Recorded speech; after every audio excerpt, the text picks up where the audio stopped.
City 97.3. Accra. Good afternoon, Ghana. It's 12 o'clock. Time to reach for mobile water. Mobile water, unique in every way. Citi Prime News at 12 midday. Update you on all the running stories and connect you to the newsmakers. Citi News.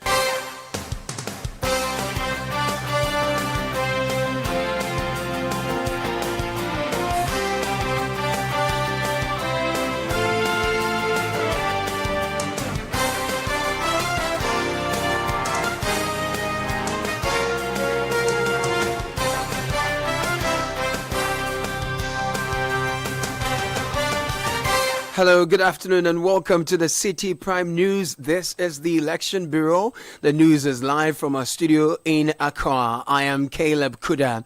Coming up, National Democratic Congress NDC to challenge court order for the Electoral Commission to recollate parliamentary results for 9 constituencies, 7 of which have been declared in favor of the NPP. The court said they should go back and then do recollation in those situations. And we are saying that the court cannot give an order which is not recognized by law. Courts are not laws unto themselves. They interpret and apply laws. Meanwhile, New Patriotic Party NPP defends the decision, arguing that the process prevents legitimizing flawed election results. Still to come. I'm filled with a mix of pride and hope. Pride in what we've achieved together. President-elect John Dramani Mahama and his incoming administration now have the opportunity to build on these efforts. President Akufo-Addo expresses pride in his administration's fight against corruption as he prepares to hand over to a Mahama administration. Also coming up, Conference of Heads of Assisted Secondary Schools, CHAS, calls on government to delay reopening of schools until all outstanding funds are cleared. We are pressing upon GES to make sure that the outstanding monies are released to the school before school reopens. If the money is not paid, students will come to school and will have difficulty feeding them and even running the schools. And later, you don't want to miss the official all-white Christmas party, The Situation. We've been ready since, so we are just ready and waiting for 24th, 8 p.m. to just open the gates and then Situation is on. So in terms of preparations, yes, we are very ready. This bulletin is also live across our partner stations around the country, around the globe. We are live on citinewsroom.com. Get interactive with us using the hashtag GhanaPost2024 and Citi Verified. Citi Prime News at 12 midday. Update you on all the running stories and connect you to the newsmakers. Let's settle for the details of our stories now. And the National Democratic Congress NDC says it intends to challenge the court order for the Electoral Commission EC to recollate results in 9 constituencies whose results were disputed. This decision comes after the EC recollated votes in the constituencies, 7 of which were subsequently declared in favor of the New Patriotic Party NPP. Speaking on the Citi Breakfast Show, private legal practitioner Justice Srimsai argued that the court order exceeded its jurisdiction and that electoral disputes must be addressed through legal processes. There's a difference between a mistake and a dispute. You see, what we have now in the current situation is a dispute. So long as one person said this is it and the other person said this is not it, there is a dispute. And then secondly, when you allege on lawlessness, as the EC has alleged in all these situations or illegalities, there is no proper avenue for resolving illegalities apart from the court. The parties may agree to submit their disputes with whoever. But when the dispute persists and the parties are not agreed on the forum, I think as far as public law is concerned, the place of resolving this is the High Court. That is beside even the Constitution saying that if you want to challenge election results, you should go to the High Court. Generally, the High Court has supervisory jurisdiction over all these, whether judicial or administrative bodies throughout the country. So we are surprised that in this particular situation, the rule would be that when the administrative authority, which supervises the first collation, can come out to say that I made a mistake, therefore allow me to correct the mistake. Justice Shremsa is a private legal practitioner. Meanwhile, the New Patriotic Party argues that not allowing the Electoral Commission (EC) to correct errors would legitimize flawed elections. Samuel Atachia is outgoing NPP MP for Ebuakwa South. The one who wants to be the beneficiary of the fraudulent election is not the court. If you believe that the referee is irrational or unreasonable or capricious, it is the referee's outcome that will be the subject matter of judiciary review, not the pleasure of the one who wants to be the beneficiary of the capricious behavior or unreasonable outcome of a matter. And that is what the law is. But the point of the matter is that, you see, we shouldn't reduce the EC to somebody's conveyor belt. If the EC should see, the referee should see that, in trying to put together the results of a certain constituency, there have been arbitrariness and the outcome is wrong. Are you saying that the EC has no right to correct those things before the one who will be gazetted and then, as Riley said, it will be ferried to Parliament to be recognized as the one who's been elected for the constituency? That because of somebody's, posture of violence, the EC should equally be impotent, as the police we could see sometimes were impotent. Samuel Atachia is Member of Parliament for Akim Ebuakwa South. Now, the Executive Director of Global Info Analytics, Musa Dankwa, has expressed shock at the outcome of some disputed constituencies in the recently concluded elections. He raised concerns over the results following the Electoral Commission, their recount and declaration of results in 7 constituencies. The collation and recollation has been dogged by various court actions. Speaking to City News, Musa Dankwa emphasized that the recollated results did not align with exit polls conducted in those areas, which had indicated a potential significant loss for the NPP. It's very strange to see incumbent MPs lose their team on the day or night, and then after recollation they tend to win.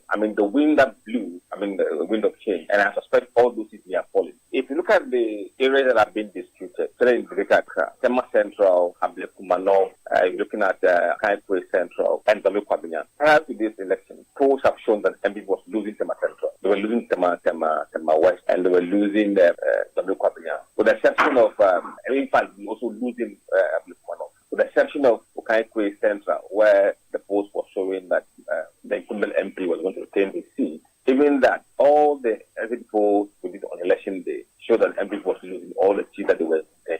So for me, I'm a bit surprised that those seats are being contested. My suspicion is that I don't know what documents people have. There's a pink sheet. If the pink sheets are there and can be traced and found, I think that should be the base of the recollation.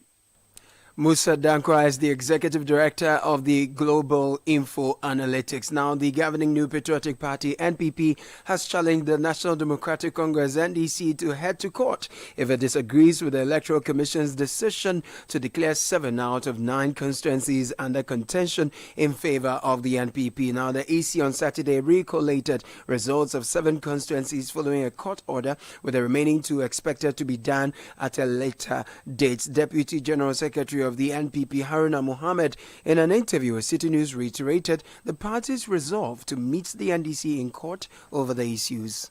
We understand the NDC saying that they will go to court to challenge the declarations that have been made officially by the Electoral Commission. They have been telling us to go to court. Today, they are the people now going to court. We have always been a beacon of democracy in Ghana. We will make sure that the legal processes work. It is legitimate for them to go to court. And once they go to court, we'll meet in court with the evidence. But we are very thankful that the right thing is being done. And that is why we proceeded to court, and court gave an order that a completion of the coalitions should be done. And after which, we have seen the result that has been trickling out. There are many of these instances that has not been unraveled yet. But for us, we are ready at any point in time. Once it's a legal process, they can go to court once the right thing is done. Harmattan Mohammed is Deputy General Secretary of the NPP. We stay with the party because its national youth organizer Salam Mustafa says the national leadership of the party should be blamed for the party's abysmal performance in the 2024 elections. According to him, leadership bears ultimate responsibility when things fail to go as planned. Speaking to Citi News, Salam Mustafa said the party will regroup and come back stronger. I cannot fault anyone from saying so. I cannot. We are the leadership of the party. The principle of ultimate responsibility puts our heads on the line. So I read a lot on social media, the charge. And of course, if we don't take the blame, who will? You understand? So I understand them. There is ample anger in the party. We all are, we all could have done better. Things could have been different. So if party people, are angry, I understand them. And they have every right to charge their anger on leadership. It's unfortunate that from leadership point of view, we cannot say our part. Because if we are to speak, I'm sure the system would crumble. But be it as it may, we will absorb it. We will take the pain of our people. Because what keeps me up, is the anger out there that we failed our people. And for me, whatever role I have to play to ensure that we bounce back, I will do from whichever, position. National Youth Organizer of the NPP, Salam Mustafa there. Now, President-elect John Dramani Mahama has announced plans to review Ghana's constitution in his upcoming administration to facilitate the election of Metropolitan, Municipal and District Chief Executives, MMDCEs. He indicates that this reform would empower local communities, ensuring that DCEs are more accountable to the people they serve. He assured that his government will engage in extensive consultations with stakeholders to ensure that the review process is inclusive and beneficial for all Ghanaians. Our groups, everybody, and then we look at what is relevant and what we did not even anticipate. At the time we did a constitutional review, we didn't realize that a time will come where there will be an impasse between the Supreme Court and Parliament about vacancy of seats and all that. But these are things that come with practice of the Constitution.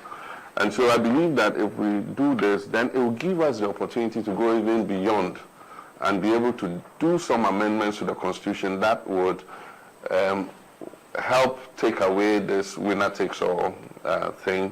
It will bring some more checks and balances into the situation so that the president is not the all-powerful kind of position that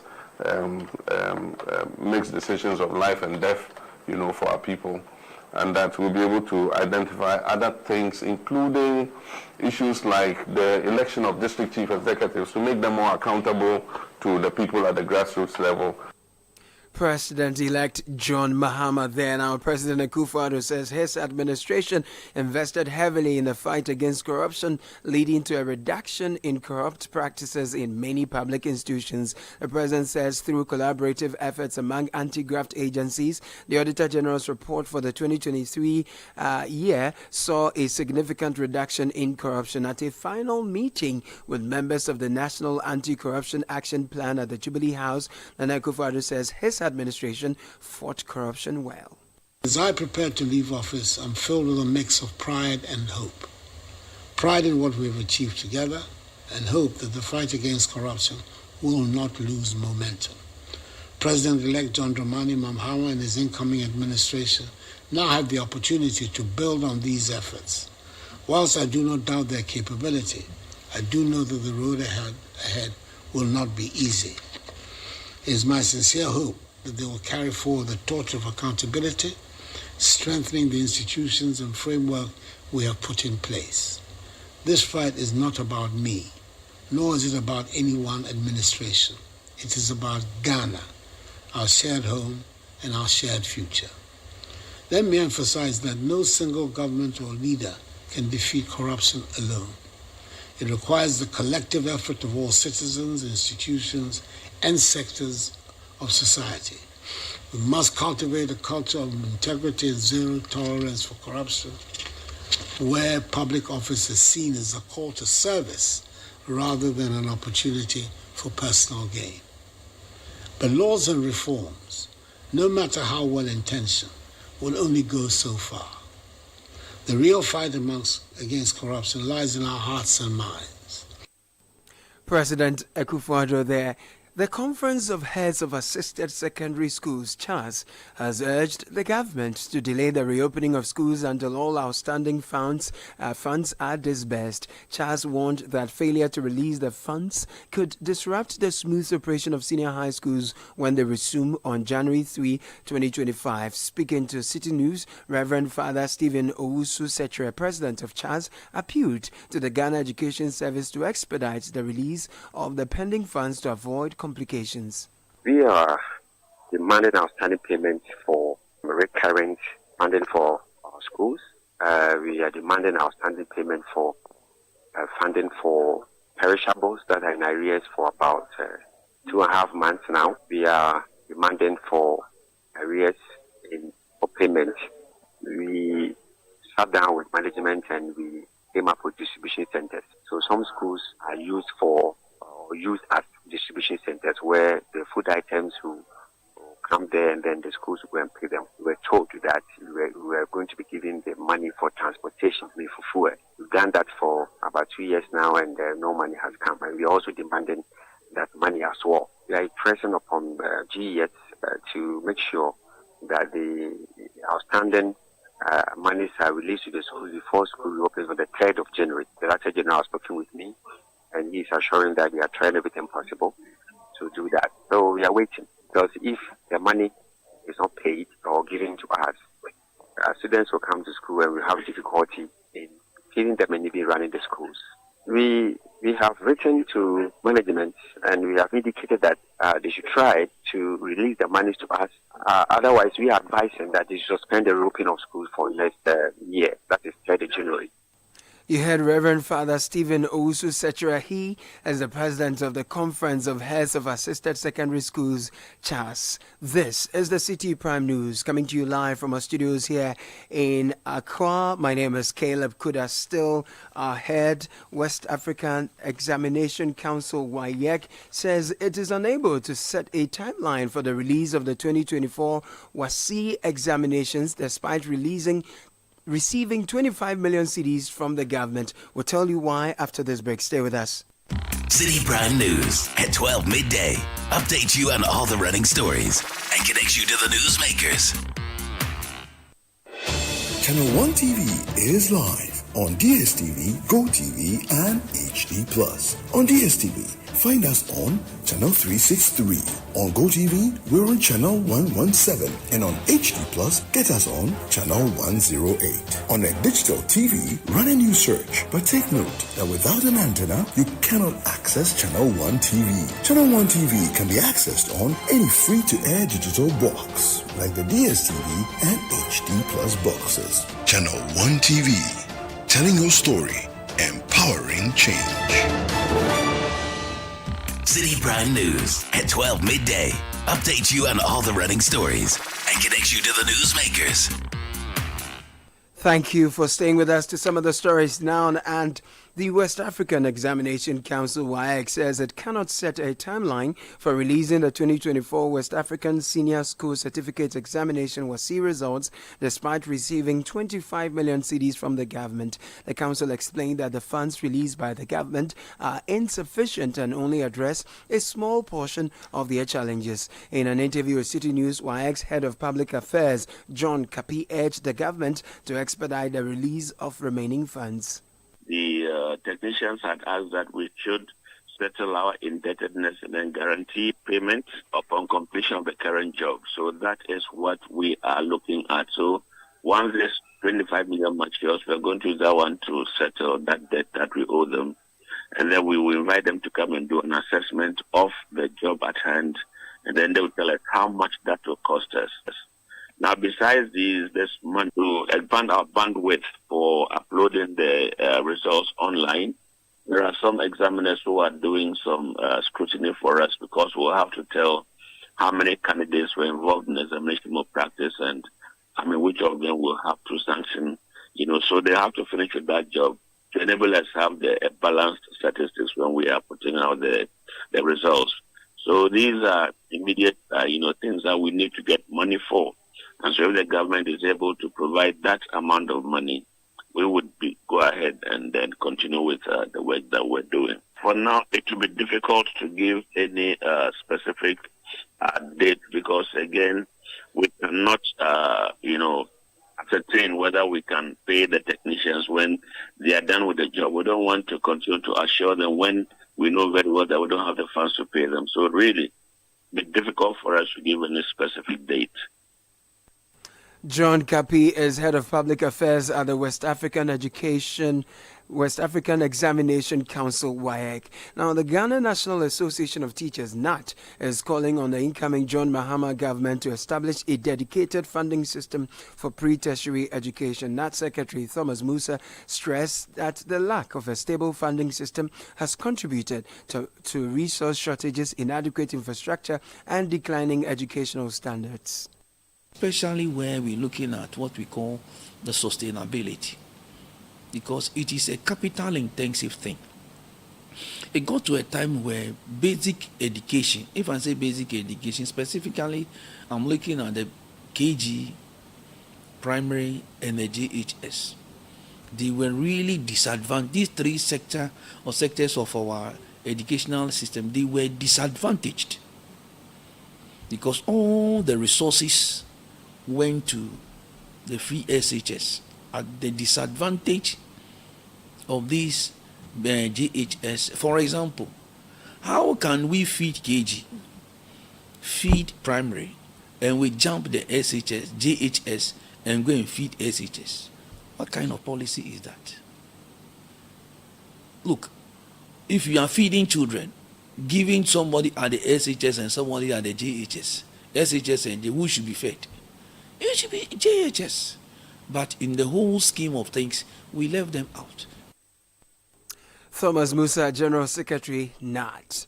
The University Teachers Association of Ghana, UTAG, has called on the Vice Chancellor of the University of Ghana, Professor Nana Bapia Amfo, to maintain a balanced and inclusive administration as she embarks on her second term in office. Professor Amfo's reappointment, which was unanimously approved by the university's governing council, will take effect in October 2025. In an interview with City News, General Secretary of UTAG, Dr. Eliasu Mumuni, expressed satisfaction with her leadership.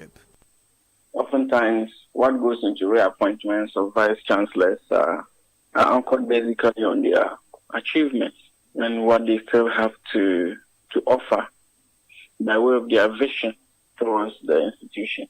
And considering that the management of the university as well as the council really deems her fit to execute the next phase of the leadership of the premier university of this country, why not?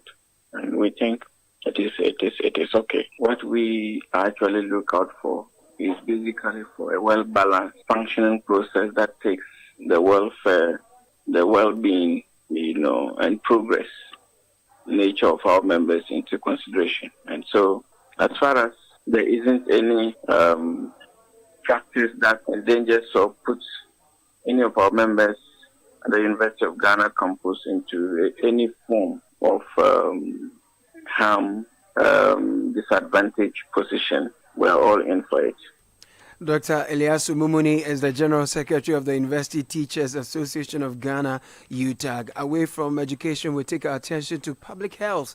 And the cholera outbreak in the western region has now spread to 9 other districts, although cases are decreasing in Sekandi, Takrady. 16 lives have been lost to cholera in the western region alone. In response, the Regional Coordinating Council imposed a ban on the sale of vegetables by food vendors on December 10 due to a rise in cholera cases reported at health facilities. Providing an update, Western Regional Environmental Health Analyst Oliver Cromwell says the ban will soon be lifted as vendors are now complying with health guidelines. It's decreasing, and then it has now spread to about 9 MMDs. But for Secondary Takrady Metropolitan Assembly is going down, and the total daily cases are also going down. So the situation is now under control. We know there's a ban on vegetable